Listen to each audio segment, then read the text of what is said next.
마태복음 20장 17절로 28절까지.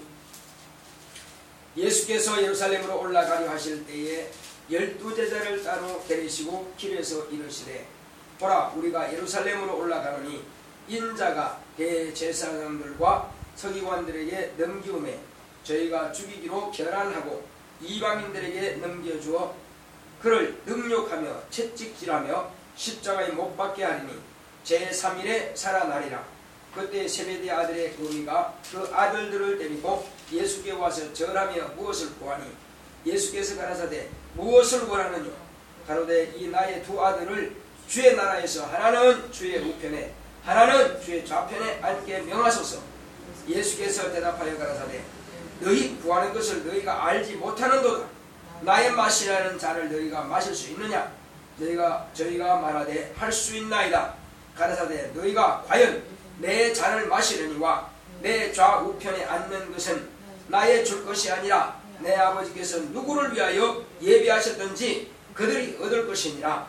10제자가 듣고 그 두 형제에 대하여 분이 여기거늘 예수께서 제자들을 불러다가 가라사대, 이방인의 집권자들이 저희를 임의로 주관하고 그 대인들이 저희에게 권세를 부리는 줄을 너희가 알거니와 너희 중에는 그렇지 아니하니 너희 중에 누구든지 크고자 하는 자는 너희를 섬기는 자가 되고 너희 중에 누구든지 으뜸이 되고자 하는 자는 너희 종이 되어야 하리라. 인자가 온 것은 섬김을 받으려 함이 아니라 도리어 섬기려 하고 자기 목숨을 많은 사람의 대속물로 주려 함이니라. 아멘. 대속물로 오신 예수 그리스도. 시작. 하나님은 약속을 지키시는 이시라. 창세전부터 우리를 예수 그리스도 안에서 하나님의 아들로 택하셨다. 하나님의 경륜 가운데 우리를 그리스도 안에서 구속 곧 죄사함을 얻게 하셨다. 이는 그의 사랑하는 자 안에서 그의 은혜의 영광을 찬미하게 하려는 것이다. 율법과 선자의 예언을 통해 구속 사역을 알리셨으니 성경은 네 단원의 역사로 나눠볼 수 있다. 아담 이후부터 출애굽 전까지는 제사시대, 출애굽부터 침례 요한까지는 율법시대, 예수 초림부터 그의 재림까지는 은혜시대, 재림부터 최후의 심판 전까지는 천년 왕국시대로서 제사시대는 약속의 말씀이 없이 각각 하나님을 섬겼다. 확실한 언약은 뱀은 여자의 후손의 발을 상할 것과 여자의 후손은 뱀의 머리를 상하게 할 것을 약속하셨다. 아브라함의 씨로 인하여 대적의 문을 얻을 것과 천한 만민이 그로 인하여 복을 받게 됨을 약속하셨다. 율법시대의 첫 언약은 인간의 육체로 범한 죄를 위해 대속의 제물로 짐승을 드리도록 약속하셨으나 은혜시대의 새 언약은 예수 그리스도의 피로 채우셨다. 이방인의 집권자들은 저희를 주관하고 권세를 부리나 너희는 크고자 하면 섬기고 어뜸은 종이 되어야 한다. 인자가 온 것은 섬김을 받으려 함이 아니라 도리어 섬기려 하고 자기 목숨을 많은 사람의 대속물로 주려 함이니라. 인자로 오신 예수 그리스도의 대속의 죽음으로 그를 믿음으로 물과 성령으로 거듭날 수 있게 되었으니 의인의 죽음의 공로를 죄인에게 은혜로 주신 것이라. 그에게 하여 각각 예수 그리스도 이름으로 침례를 받고 죄사함을 얻으라. 그러면 성령을 선물로 받는다. 성령 충만함을 받고 방언으로 말하기를 시작하니라. 내 영혼과 물과 성령으로 거듭난 예수의 제자가 되자. 자, 하나님은 약속을 지키시는 이십니다. 이 약속은 언제부터 시작된 약속이냐면은 이미 하나님께서 천지와 만물을 창조하시기 전부터 하나님께서 이제 뜻을 작정하신 것입니다. 이것을 하나님의 의도라 하고 또한 경륜이라고도 합니다. 이 경륜이라고 하는 것은 통치자가 그 나라를 통치하는 것을 말하는 것입니다. 통치자가 그 나라를 통치할 때 뜻없이 하는 것이 아니라 법에 따라서 통치를 하는 것입니다. 대한민국의 통치자는 대한민국의 법에 따라서 통치 행위를 하는 것입니다. 자기 뜻대로 하는 것은 그 통치가 아니에요. 그건 불법입니다. 그러므로 대한민국에 주적 개념이 있는 것처럼 하늘도 나라입니다. 그러므로 하늘나라도 나라이기 때문에 그 나라에서도 주적 개념이 있습니다. 그러므로 하나님께서는 주적이 누구인 줄 아시고 사랑을 베풀어야 할 대상이 또한 있습니다. 그리고 이제 군사로서 쓰는 자들이 따로 있고 말이에요. 그러니까 하늘나라에도 나라이기 때문에 그 모든 기관들이 다 준비되어 있는 것입니다. 그러므로 하나님의 아들이 올라가실 때는 이미 그와 같이 딱 준비된 곳에 왕으로서 입성하시는 것입니다. 자, 이제 하나님은 약속을 지키시는데 어떻게 지키느냐? 이는 창세 전부터 우리를 그리스도 예수 안에서 하나님의 아들로 택하신 것입니다. 이것은 어느 날 갑자기 일이 이루어진 것이 아니라 이 모든 것은 이미 정해져 있다 이거요. 하나님의 아들 아무 때나 되는 것이 아니라 딱 정한 기간에 있습니다. 은혜의 시대에 사는 자들 가운데에서 하나님의 아들이신 예수 그리스도로 말미암아서 죄 사함 받고 물과 성령으로 거듭난 자들에게만 하나님의 자녀가 되는 권세를 허락하신 것입니다. 그 이전 시대도 아니요, 그 이후 시대도 아닙니다. 딱 그 시대만. 언제라고요? 은혜의 시대. 이때는 다른 말로 하면 성령의 시대라고도 말할 수 있습니다. 보혜사 성령의 시대. 과거에 성령이 역사하시더라 과거에는 보혜사로 역사하지는 않았습니다. 오늘날 저와 여러분들의 안에 오신 성령은 바로 보혜사 성령으로서 와 계십니다. 그러므로 보혜사 성령을 모신 자들만이 하나님의 자녀가 되는 권세를 얻게 되는 것입니다. 그러므로 하나님의 경륜은 예수 그리스도 안에서 죄사함을 받게 하는 것입니다. 자, 그리고 또한 이는 예수 그리스도 안에서 그 은혜의 영광을 찬미하게 하기 위해서 이와 같은 역사를 하나님께서 허락하시는 것입니다. 그러므로 우리가 이 땅에서도 하나님은 참으로 은혜로우십니다. 하나님은 참으로 영광으로우십니다. 하나님은 참으로 우리의 아버지십니다. 하나님은 우리의 죄를 간과하시고 그의 아들을 대속하여 우리의 죄를 담당케 하셨으니 참으로 하나님께 감사와 영광을 돌립시다. 이렇게 하면서 이 땅에 사는 날 동안도 하나님의 그 의와 하나님의 아들의 공로를 찬송하고 그 이름 앞에 무릎 꿇게 하기 위해서 이와 같은 역사를 창세전부터 기획하시고 계획하시고 이와 같이 경륜 가운데서 역사하시는 것입니다. 이 사실이 언제까지입니까? 또 저 하늘에 가서도 그 사실에 대해서 아버지께 감사와 영광과 존귀와 찬송을 돌려드리는 것입니다. 그 아버지는 바로 예수란 이름을 가지고 계신 하나님이십니다. 그러므로 항상 그 이름 앞에 우리가 찬송하는 것입니다. 과거에는 여호와의 이름으로 여호와 이름으로 했으나 그러나 예수님 이후부터는 여호와 이름이 단 한글도 나오지 않습니다.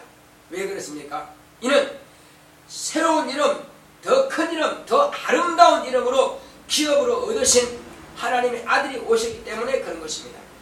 우리도 하나님의 아들이 아버지께로부터 받으신 그 이름을 가지고 이 땅에서 역사하시다가 그 이름을 당신만 가지고 가신 것이 아니라 제자들에게 그 이름을 가르쳐 주었고 이제 믿는 모든 자들에게 너희를 인하여서 나를 믿는 모든 자들에게 이 이름을 준다고 말씀하신 것입니다.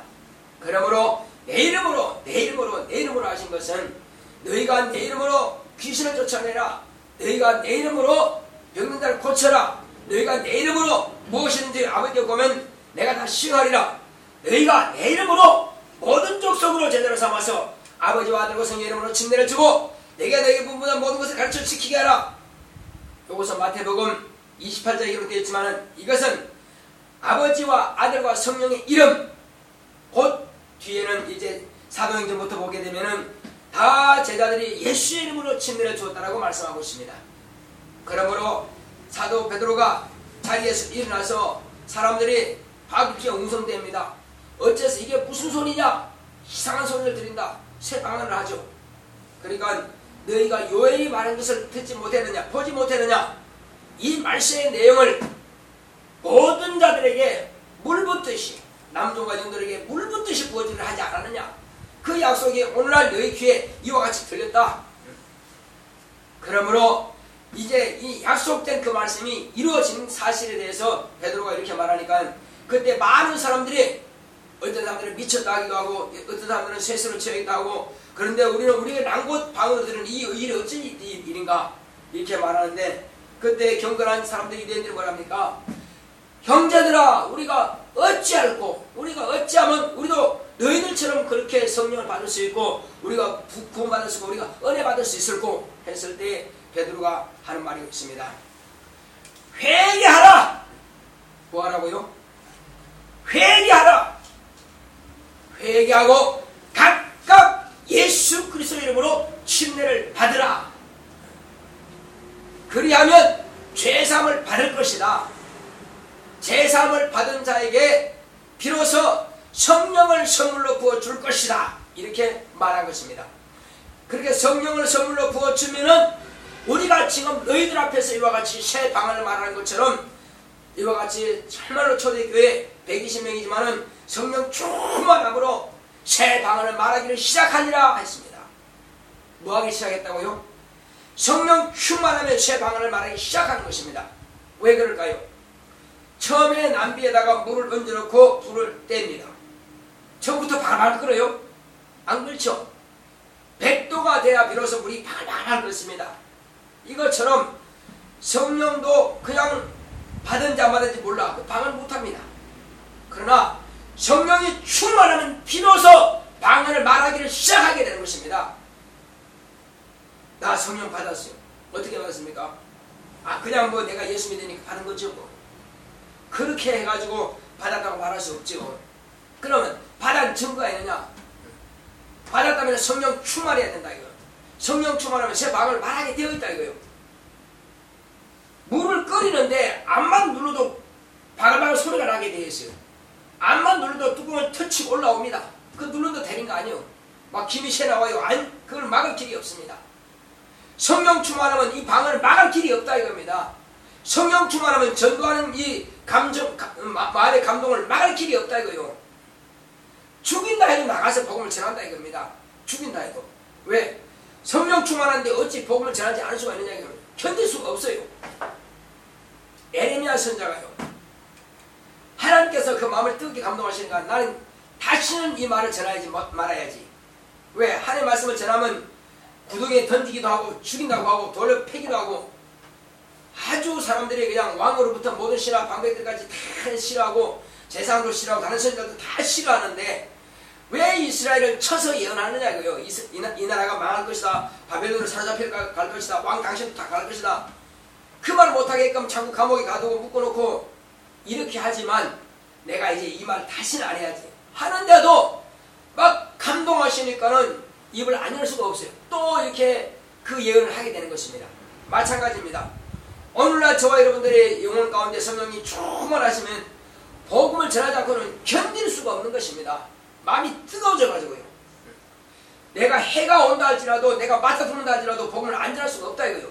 성령께서 몰아내시는데 성령께서 예수를 짐승을 가축을 몰듯이 막 광야를 몰아내시는 것입니다. 그러니까 하나님 아들 성령께서 몰아내시는 광야를 몰아나가셨어요. 그래서 40을 금식하고 마귀의 시험 받으시고 그 승리하시고 마귀를 막 대적해 쫓아버리고 그리고 귀신을 쫓아내고 병자를 고치고 그리고 천국을 전하시고 이것이 당연한 것은 성령이 임하시니까 그분이 역사하신다 이거예요. 성령은 아버지께로부터 보내심을 받았고 아버지께서 하시고자 하신 그 뜻을 이루게 하시는 분이 바로 성령이십니다. 이 보혜사 성령은 아버지의 뜻을 아시고 예수님께서 하신 일을 아시고 그러므로 저와 여러분들에게 이와 같이 역사하시는 것입니다.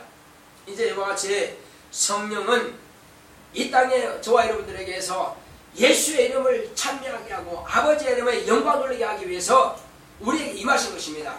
그냥 방언하는 시작하는 정도로서 끝마치는 것이 아니라 방언도 할 뿐만 아니라 이건 시작이고 방언을 할 뿐 아니라 귀신도 쫓아내고 병도 고치고 죽은 자를 살리기도 하고 천국 복음을 전하기도 하고 이와 같이 담대한 것입니다. 무슨 말을 하지 염려하지 말고 뭘 할까 생각하지도 말라.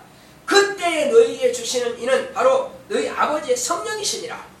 성령께서 우리의 입을 여시고 그때 강권하사 무슨 말하게 하신다는 것입니다. 자, 그러므로 이제 이 사실에 대해서 언제부터 시작되느냐? 창세전부터 하나님께서 예수 그리스도 안에서 우리를 구원하시기로 결정하시고 우리 하나님의 자녀 삼으시기로 이와 같이 우리를 예수 안에서 택하셨다 이겁니다. 그 사실이 어디에 기록되어 있습니까? 이미 모세의 이 오경 가운데서 창세기에 벌써 기록되어 있어 하는 것입니다. 그러나 창세기에는 어렴풋이 기록되어 있습니다. 창세기 가운데서 이제 우리는 이 성경을 네 단원으로 크게 대별해서 구별해 볼 수 있습니다. 첫째는 바로 제사시대요. 그 다음은 율법시대요. 그 다음은 은혜시대요. 그 다음은 천년시대입니다. 천년은 왕국시대입니다. 이 천년시대가 끝나야 비로소 이제 심판과 종말이 이루어지고 끝나는 것입니다.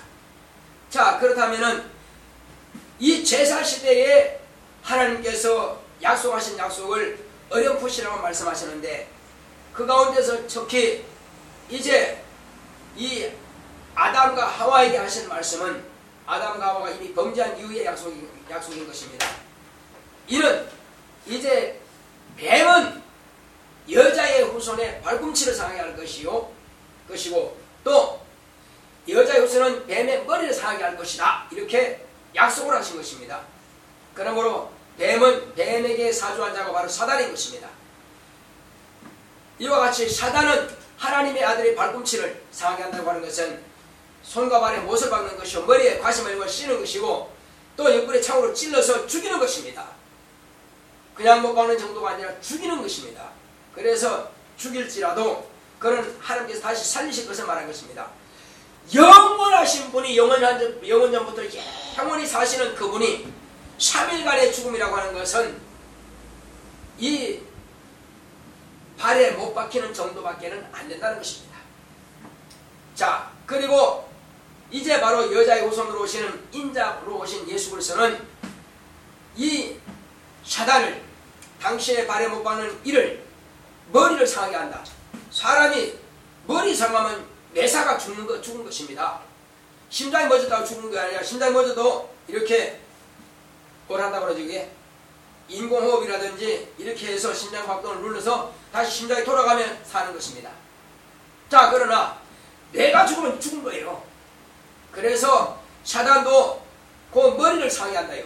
그러면 사단은 영이기 때문에 영원히 사는 영적 존재입니다. 그러나 그 사단이 어떻게 사는 것이 사는 거냐? 그는 죽은 가운데 영원히 사는 것입니다. 죽는 거라고 하는 것은 영원한 형벌 가운데 사는 것입니다. 사망의 세력을 잡은 자, 인간을 죽입니다. 그는 자기가 죽은 자처럼, 죄로서 죽은 자처럼 인간도 그렇게 자기가 같이 영원히 멸망당하고 영원히 형벌당하기를 원하는 것입니다. 하나님의 사랑하는 존재로 지원받은 인간을 그렇게 저주합니다. 자기와 같이 저주받자는 것입니다. 이것이 사단의 전략인 것입니다. 그렇게 하면 하나님께서 속상하지 않을까? 바로 그런 전략이에요. 물귀신 전략이죠. 자, 그러나 어쨌든 이 사단은 하나님의 아들로부터 그 권세가 이미 뺏겨버렸습니다. 뺏겼고 이미 심판을 받아버린 것입니다. 그에게 남은 것은 이제 형벌의 날만 기다리고 있는 것입니다. 두렵고 떨림으로 그 형벌의 날을 기다리고 있겠죠. 자, 이제 하나님께서 그러므로 율법시대에 오게 되면, 자, 율법시대에 있기 전에 벌써 그 제사시대에서 또 한 사람에게 약속하십니다. 누구에게 말씀하시냐면 아브라함에게 하나님께서 약속하셨습니다. 내 씨로 인하여서 대적의 문을 얻을 것이며 내 씨로 인하여서 천하 만민이 복을 받을 것이다. 이렇게 말씀하신 것입니다. 대적의 문이라고 하는 것은 예수님께서 이 땅에 오셔서 바로 마귀가 시험하는 곳으로 간 것입니다. 그것은 성령께서 몰아내심에 성령께서 성령의 인도하심을 받고 오히려 마귀가 있는 곳에 찾아간 것이죠. 시험관한테 시험 받으러 간 것이 아니라 찾아가서 마귀가 과연 하늘에서 범죄한 것이 실제냐는 것을 확인하러 주인이 간 것입니다. 주인이 갔으면은 적어도 하나님의 아들이라고 자기가 알았다면은 우리가 일반적인 상식은 저분이 주인이가 그러면 엎드려야 됩니다. 엎드리고 제발 좀 한 번만 봐달라고 다시는 내가 그런 죄를 짓지 않겠다고 하는 것이 원칙이다 이거요. 근데 네가 하나님 아들이냐 그 네가 주인이냐 그 말이요. 자기가 안다 이거요. 그러면서 뭐라고 합니까? 하나님 아들을 믿는 나한테 한번 확인시켜봐라. 그럼 내가 믿겠다. 아니 사단이 하나님 아들을 인정하든 안 하든 믿든 말든 아무 상관없습니다. 하나님 아들이 그 사단한테 인정받아야 할 이유가 없어요. 그러므로 사람이 떡으로만 살 것이 아니라 하나님 입에서 나오는 모든 말씀으로 살리라. 첫 아담은 그걸로 가지고 속에서 지가 취했을지라도 마지막 아담은 그게 안 통한 것입니다. 자 그럼 안 되네. 그 다음으로 이제 그래도 그렇지 성경에 말씀하시기를 그 하나님께서 아들을 위해서 그 사자를 보내면 하나님의 아들이 그 높은 성에서 떨어진다 하더라도 그 발이 돌에 부딪히지 않도록 받든다고 하셨다. 그러면 네가 과연 하나님의 아들인지 한번 이렇게 시험해봐라. 성에서 뛰어내리게 되면 네가 하나님의 아들이라면은 그런 사자들이 와서 너를 받들어서 돌에 부딪히지 않게 할 것이 아니냐. 하나님의 아들은 하나님 아버지 말씀을 100% 믿습니다. 믿는데 시험할 필요가 없죠. 안 믿어줘야 시험을 하지. 하나님의 아들이 오신 것은 자기 뜻을 이루기 위해서 온 것이 아니라 아버지 뜻을 이루기 위해서 오신 분이라 이거요. 율법에 기록된 모든 말씀을 하나님 아들이 오셔서 이루기 위해서 오셨는 겁니다. 그리고 내가 내 자유를 말한 것이 아니라 아버지께서 내게 이룰 것과 행할 것을 미리 말씀해 주시니 나는 그 명령이 영생인 줄 아니라 아니 아버지의 말씀이 영생인 줄 아는 그분이 무슨 시험을 하냐 이거요. 그래서 주 너의 하나님을 시험치 말라 하느니라. 하나님을 누구에게 피조물에게 시험을 받지도 않고 하지도 않는다 이겁니다. 그런 하나님을 시험한다고요? 그래서 시험하지 말라 하시니까 끝나버린 것입니다. 그 성경 말씀 가지고 마귀는 대수나 역시 예수님은 성경 말씀을 가지고 이렇게 딱 막아내신 겁니다. 더 이상 할 말이 없죠. 자 그렇다면은 네가 이 땅에 온 것은 네가 영광받기 위해서 온 거 아니냐? 또 착각하는 것입니다. 예수님은 영광받기 위해서 오신 것이 아니라 섬기러 왔고 많은 사람을 위해서 내 목숨을 대속으로 내어 주러 왔다고 하신 겁니다. 그런 이것 또한 마귀의 생각과 예수의 생각은 인자로 오신 예수의 생각은 전혀 다른 것입니다. 마귀는 하나님 아들이 이 땅에 오신 것은 천하 영광받기 위해서 오신 줄 아는데 그러므로 하나님께서 나에게 준 이 천하 영광을 너에게 줄 테니까 나한테 한 번만 경배하라. 그러니까 예수님께서 오신 뜻을 전혀 모른다 이겁니다. 그러니까는 샤다라 물러가라. 오직 주 너의 하나님께만 경배를 하셨느니라. 그렇습니다. 경배는 하나님만이 받으시는 것이지 피조물이 과연 하나님 앞에서 경배받는 것은 그 어불성설인 것입니다. 가장 교만의 극치를 지금 드러내고 있는 것입니다. 그러므로 사단은 예수님을 떠난 것입니다. 사단은 물러가라 하심으로 사단은 예수님을 떠났죠. 그러나 다시 찾아오는 것입니다. 잠시 떠났다고 했습니다. 그 이후부터 사람들의 마음을 충동질해가지고 얼마나 제사장들과 바리새인들과 이들로부터 하나님의 말씀을 증거할 때마다 꼬투리 잡으려고 아주 별의별 것으로 다 이렇게 방해하고 옵니다.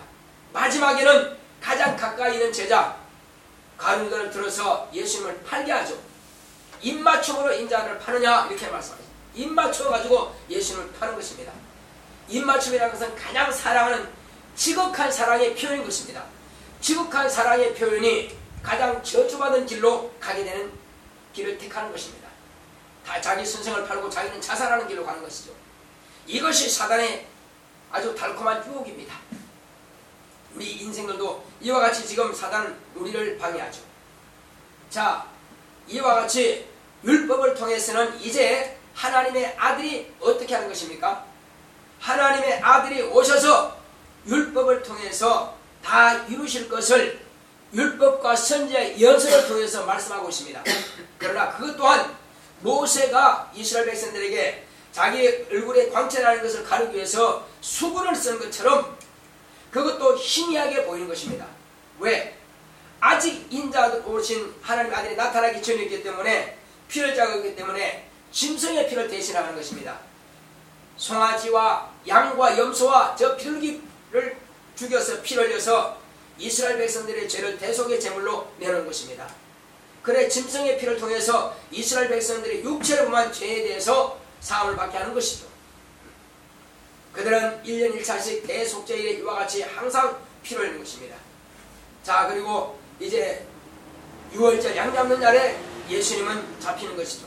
그래서 율법과 선자의 시대가 언제까지입니까? 바로 출애굽 이후부터 모세가 저 시내산에서 하나님으로부터 율법을 첫 언약을 받고, 그리고 예수님의 앞에 6개월 먼저 난 그 침례 요한이 예수님을 소개한 바로 침례 요한까지가 율법 시대가 되는 것입니다. 율법 시대는 정확하게 알지 못하면은 희미하게 바로 구원자를 보게 되는 것입니다. 메시아를 보게 되는 것입니다. 그래서 메시아를 기다리라. 이스라엘 백성들이 이방인에 팔려가기도 하고 죄로 말미암아서 통곡하고 울 때에 선자들은 그때마다 기다리라. 메시아가 와서 이 나라를 회복할 것이다. 그런데 이 메시아가 와서 회복한다고 하니까 사람들은 이렇게 생각합니다. 아, 다윗 왕처럼 우리가 이방인의 이 압제에서 우리를 아마 회복할게 하실 건가 보다, 이렇게 생각합니다. 물론 아브라함과 다윗이 와서 오시는 겁니다. 그게 무슨 말입니까? 아브라함의 믿음과 다윗의 이와 같이 왕과 같은 그런 왕권으로 오실 분을 말씀하시는 것입니다. 그 아브라함의 믿음과 다윗의 믿음으로 인해서 회개하는 그 믿음을 통해서 하나님의 아들이 과연 오시게 되죠. 그래서 요셉의 믿음을 사용하셨고 마리아의 믿음을 사용하신 것입니다. 둘 다 다윗의 자손이에요. 누가요? 마리아와 요셉이 다 다윗의 자손인 것입니다. 그와 같이 이 땅에 이제 율법 시대가 끝나고 비로소 이제 예수님께서 이 땅에 오신 것은, 인자가 이 땅에 온 것은 뭐하러 오셨다고 그랬어요? 섬김을 받으러 오신 것이 아니라 섬기려고 많은 사람들의 대속물로 주려 함이라, 이렇게 말씀하시고 그분이 천국 복음을 전파하신 것입니다. 전파하시는데 과연 복음의 주체가 누구냐 이겁니다. 복음의 주체는 당신 자신인 것입니다. 그래서 인자가 말씀하신 것은 내가 천사가 온 것도 아니고 다른 영이 온 것도 아니고 나는 사람으로 왔다라고 말한 것입니다. 그래서 영으로 만약에 예수가 왔다는 것은 다 거짓말인 것입니다. 그러니까 잘못된 신앙을 가진 자들이 그렇게 말한 것입니다. 반드시 인자로 오신 것입니다. 재림하실 때로 인자의 모습을 가지고 오시는 것입니다. 그분은 이제 부활하신 하나님의 아들이시죠. 그러므로 이 땅에 이제 영으로 오셨다. 그건 다 거짓말입니다. 그러나 성령께서 저와 여러분들의 영혼 가운데 오신 그 사실은 맞습니다. 고아와 같이 버려두지 아니하고 아버지께로부터 보내신 성령, 그가 너에게 임하시면은 비로소 너희가 바로 내 제자인 것을 세상 사람들이 다 알게 될 것이고, 그리고 나를 이제 그 성령께서 내가 말한 모든 것들을 생각나게 하시고, 그리고 내 말을 가지고 너에게 가르치리라, 이렇게 약속하신 것입니다. 이 약속하신 말씀을 따라서 성령님 비로소 오시게 된 거죠. 그래서 이 은혜의 시대는 예수님께서 우리의 모든 영적인 죄를 담당하셨다는 것입니다. 구약시대 때는 육체의 죄만 짐승들이 담당했으나, 그러나 예수님은 우리의 영의 죄를 담당하신 것입니다. 그러므로 이제 예수님께서 이 땅에 오셔서 당신의 피를 뿌려주시는 것입니다. 피를 뿌려주시고 그리고 죽임당해 주신 것은 무엇 때문에 그렇게 하느냐? 그는 의인의 죽음을 통해서 죄인이 은혜 받게 하기 위해서 그런 것입니다. 만약에 죄인이 죄인을 위해서 죽는다면 은혜를 끼칠 길이 없어요. 자기는 자기 죄를 죽을 수밖에 없습니다. 아무리 부모가 나를 사랑한다 할지라도, 그가 예수 잘 믿었다 할지라도 자기 죽음은 자기 죽는 것이고 우리의 죽음을 대신할 수 없는 것입니다. 우리 죄를 감당할 수가 없어요. 그러나 예수님은 죄가 없는 의인이 계시기 때문에 저와 여러분들의 죄를 담당하시고 죽임당하시고, 그리고 그가 부활하셨다는 사실은 그가 죄 없는 의인이라는 것이 증거된 것입니다. 그러므로 이제 누구든지, 이제 유대인뿐만 아니라 유대인이든 헬라인이든 저 사마리아인이든 저 아니면 모든 각 나라 이방인이든 상관없이 이제 침례 요한 이후부터는 자 율법과 선지자는 침례 요한까지고 이후부터 인자로 오신 하나님의 아들의 시대 예수 그리스도의 시대부터는 누구든지 예수를 그리스도라 주라 신하고 그리고 주 예수의 이름으로 침례를 받게 되면은 그는 죄사함 받는 것입니다. 죄사함 받은 증거로서 성령을 선물로 부어주시는 것입니다. 성령이 임하시면 비로소 새 방언을 말하기 시작하는 것입니다. 그리고 권능을 받고 예루살렘과 온 유대와 사마리아 땅끝까지 이르러 내 증인이 되라 하신 말씀처럼 예수님의 증인이 되는 것입니다. 이제 이때의 사람들이 어떤 모습이냐? 이방인들은 저희를 집권하는 집권자들이 저희를 이제 통치할 때에 다스립니다. 그러므로 그들 가운데서 큰 자들은 오히려 그들은 다스리고 통치하고 지배합니다. 그들을 섬기게 합니다. 그러나 예수님께서 만왕의 왕으로 이 땅에 오신 것처럼 예수를 믿는 제자들 이들 가운데서 만약에 큰 자가 되고자 하느냐 그렇다면 오직 예수님께서 목숨을 내어놓으신 것처럼 이렇게 목숨을 내어놓고 섬기는 자가 된다는 것입니다. 그리고 이제 어뜸이 되고자 하느냐 어뜸이 되고자 한다면 그냥 모든 사람을 섬기는 종이 되라는 것입니다. 그러면 어뜸이 된다는 것입니다. 이것이 세상의 법칙과 예수님의 이 법칙이 다르다는 것입니다. 이제 예수님께서 이 땅에 오셔서 주신 모든 그 약속과 진리의 말씀과 그분이 하신 그 역사를 저 여러분들 이미 알고 있습니다. 그렇다면 우리는 이와 같이 의인의 죽음을 통해서 우리는 그 공로로서 구원받았고 죄산받았고 거듭났습니다. 자, 거듭난다고 하는 것은 무엇과 무엇을 거듭나는 것입니까? 물과 성령으로 거듭나는 것입니다. 물이라고 하는 것은 침례입니다. 내가 하나님의 약속의 말씀을 따라서 예수님께서 우리에게 명하신 대로 침례를 받겠습니다 하고 순종하여 침례받습니다. 그리고 침례받은 자에게는 죄사함받은 증거로서 하나님께서 그에게 성령을 부어주시는 것입니다. 성령으로서 영으로서 또 침례받은 사람 이 사람은 확실하게 거듭난 사람입니다.